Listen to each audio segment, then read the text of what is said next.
कई बार हमारे जीवन में वैसा नहीं होता जैसे हम चाहते हैं। हमारी इच्छा के विरुद्ध चीज़ें हो जाती है, पर समय बीतने के साथ हमें यह एहसास होने लगता है कि जो बात हमें उस वक्त सही नहीं लगती थी, उसी बात के लिए हम आज ईश्वर का धन्यवाद दे रहे होते हैं। तभी तो कहते हैं, जो हुआ अच्छा हुआ, जो हो रहा है वो भी अच्छा हो रहा है, और जो होगा वह भी अच्छा होगा। एक बहुत ही प्यारी कहानी सुनाता हूँ। एक राजा का विशाल फलों का बगीचा था। उसमें तरह तरह के फल लदे हुए थे, और उस बगीचे का देखभाल एक किसान और उनके परिवार किया करता था। किसान उस बगीचे से तैयार और मीठे फल रोज शाम को राजा के लिए ले जाया करता। एक दिन किसान ने बगीचे में आकर देखा कि नारियल, अमरूद, सेब, बेर सब पके हुए थे। किसान सोचने लगा कि कौन सा फल आज राजा के लिए ले जाऊं। न जाने उनके मन में क्या आया, उसने अंगूर की टोकरी भरी और राजा के लिए लेकर महल की ओर चल दिया। वो रास्ते भर सोचा जा रहा था कि केवल अंगूर लिए 2-4 सेब, नारियल, अमरूद भी ले लेता। अलग अलग फल देखकर राजा कितना खुश हो जाता। सोचते सोचते वह महल के बाहर पहुंच गया।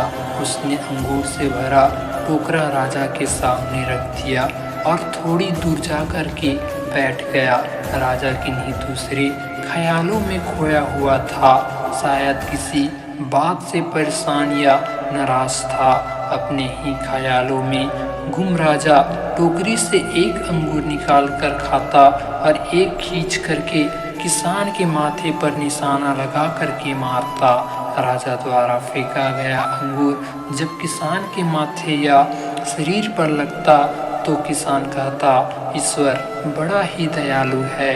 राजा फिर से एक अंगूर किसान की तरफ फेंककर जोरों से मारता, और जब वो किसान को पड़ता तो फिर किसान कहता, ईश्वर बड़ा ही दयालु है। थोड़ी देर बाद राजा को अपनी गलती का एहसास हुआ। वो सोचने लगा कि मैं किसान के साथ कितना बुरा बर्ताव कर रहा हूँ, और प्रति उत्तर क्या आ रहा है।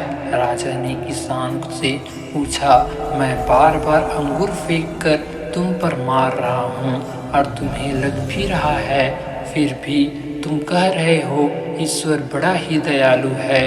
किसान ने बड़े भोलेपन से उत्तर दिया, महाराज, बागान में नारियल, सेब, अमरूद, बेर ये सब तैयार थे, पर मैं अंगूर ही लाया।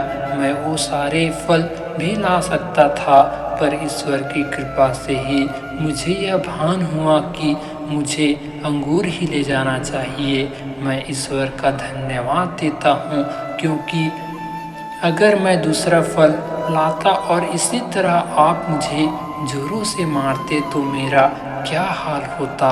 सच में महाराज, ईश्वर बड़ा ही दयालु है।